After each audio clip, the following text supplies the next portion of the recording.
사이버 정찰 하면 뭐가 떠오르시나요? 이게 처음에는 소수 전문가들의 감에 의존하는 예술에 가까웠다는 사실 혹시 알고 계셨나요?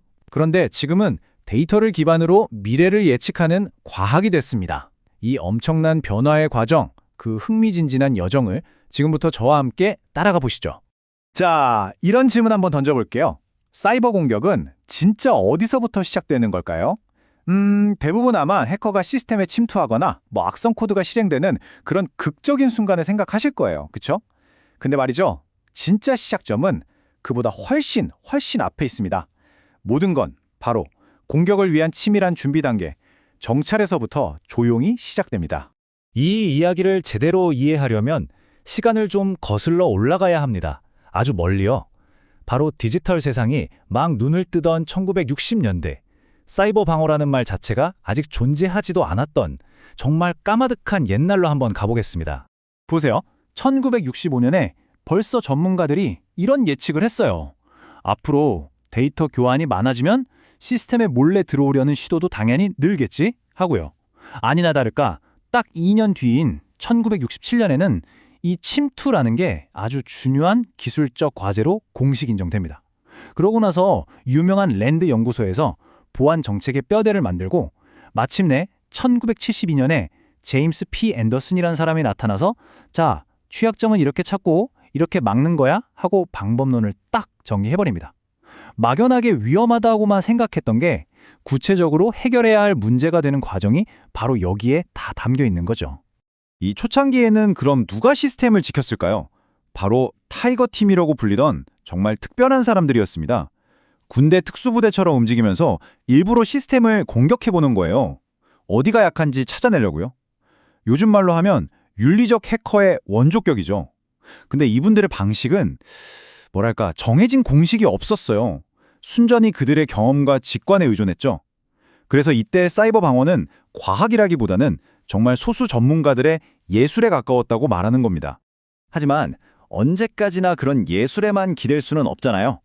위협은 점점 더 교묘해지고 복잡해지는데 말이죠. 이 혼돈 속에 질서를 세우려는 사람들이 나타나기 시작합니다. 그 중심에 바로 앞서 잠깐 언급했던 제임스 P. 앤더슨 같은 선구자들이 있었던 거죠. 앤더슨이 1971년에 내놓은 방법론, 정말 단순하면서도 강력합니다. 딱 3단계예요. 첫째, 약점을 찾는다. 둘째, 그 약점을 파고드는 공격을 만들어 본다. 그리고 마지막, 그 공격을 무력화시키는 방법을 알아낸다.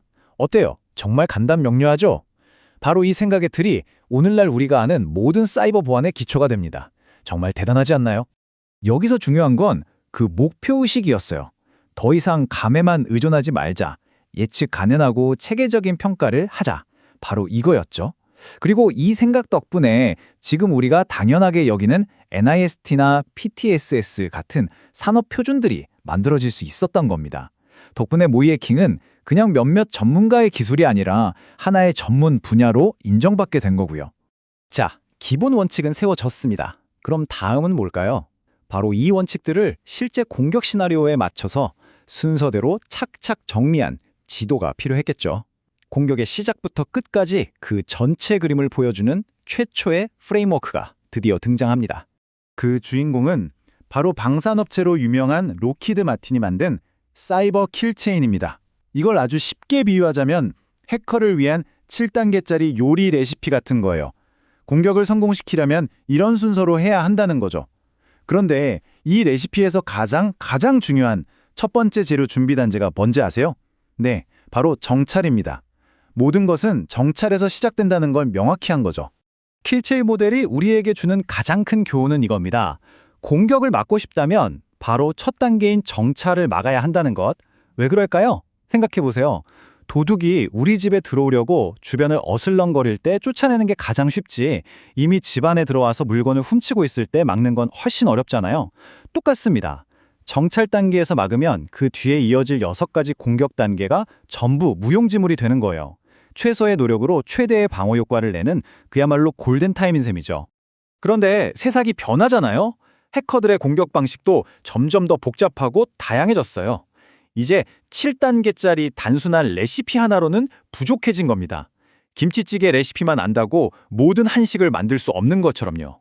이제 방어자들에게는 온갖 종류의 공격 기술과 방법이 다 담긴 두꺼운 백과사전 혹은 요리책 같은 게 필요해졌습니다. 그 변화를 가장 잘 보여주는 게 바로 이 두 가지를 비교하는 겁니다. 사이버킬 체인은 1단계부터 7단계까지 순서대로 가는 말 그대로 로드맵이에요. 반면에 마이터 어택은 순서가 없어요. 공격자들이 실제로 사용하는 온갖 기술들의 카테고리별로 쫙 정리해놓은 거대한 데이터베이스, 백과사전 같은 거죠. 그래서 킬체인에서는 정찰이 그냥 첫 번째 단계 딱 하나였지만 마이터 어택에서는 정찰이라는 카테고리 안에 수십 가지의 구체적인 기술들이 들어있게 됩니다. 스케일이 완전히 달라진 거죠. 마이터 어택이 얼마나 집요하냐면요. 프리 어택이라고 해서 아예 공격 준비 단계만 따로 모아놓은 매트릭스가 있을 정도예요. 이건 그러니까 해커가 문고리를 잡기도 전에 멀리서 우리 집을 관찰하면서 하는 모든 행동을 분석해 놓은 겁니다. 기술적으로 뭘 스캔하는지, 어떤 정보를 모으는지, 심지어 SNS를 뒤져서 직원 정보를 캐내거나 정보를 빼내기 위한 가짜 피싱 메일을 보내는 것까지 전부 다요. 정말 혀를 내두를 정도죠. 자, 그런데 여기서 끝이 아닙니다. 진화는 계속되니까요. 그 다음 단계가 바로 통합 킬체인입니다. 기존 킬체인이 7단계였죠.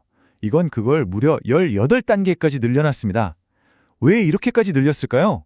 APT처럼 한 번 침투하면 오랫동안 숨어서 활동하는 고도의 공격이나 시스템 내부에 들어와서 옆으로 이동하는 기술, 사람의 심리를 이용하는 사회공학 기법 같은 최신 위협들을 전부 다 담기 위해서였어요.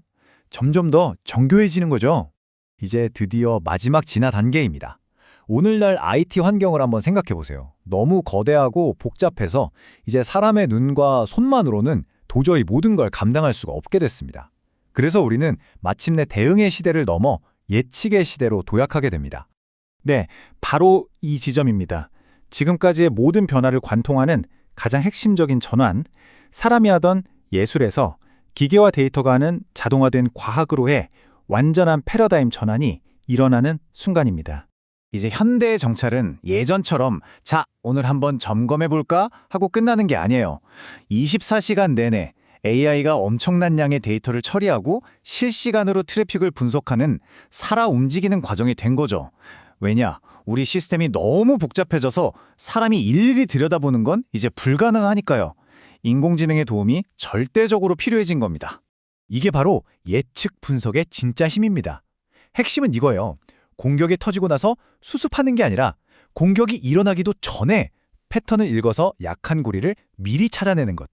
우리 시스템의 현재 상태 데이터랑 과거에 있었던 수많은 공격 패턴 데이터를 AI가 막 분석해요. 그래서 해커들이 다음에 여기를 노릴 확률이 높겠는데? 하고 미리 알려주고 방어하는 거죠. 이게 진짜 과학적인 접근 아니겠습니까? 자, 지금까지 정말 긴 여정을 함께 달려왔습니다. 이제 이 모든 이야기들을 깔끔하게 정리해보고 이 길고 긴 진화가 지금을 살아가는 우리에게 어떤 의미를 주는지 핵심만 딱 짚어보겠습니다. 이 그래프를 보시면 전체 흐름이 한눈에 들어오실 겁니다. 처음엔 타이거 팀의 직관에 의존하던 정해진 형태가 없던 예술의 시대였죠. 그러다가 사이버킬 체인 같은 프레임워크가 나오면서 누구나 따라할 수 있는 방법론이 됐고 마침내 지금은 AI가 데이터를 분석해서 미래를 내다보는 과학의 시대에 도달한 겁니다. 결론은 이겁니다. 한때는 몇몇 천재적인 전문가들의 감과 경험에 기대던 예술이 이제는 데이터와 시스템에 기반한 체계적이고 과학적인 학문이 되었다는 것. 이게 바로 오늘날 우리가 마주하고 있는 사이버 보안의 진짜 모습입니다. 그런데 말이죠. 공격자들은 지금 이 순간에도 더 빨라지고 더 똑똑해지고 있습니다. 이런 세상에서 과연 예측하는 것만이 우리가 살아남을 수 있는 유일한 길일까요? 이 질문에 대한 답은 아마 여러분 각자의 마음속에 있을 겁니다. 오늘 분석은 여기서 마치겠습니다.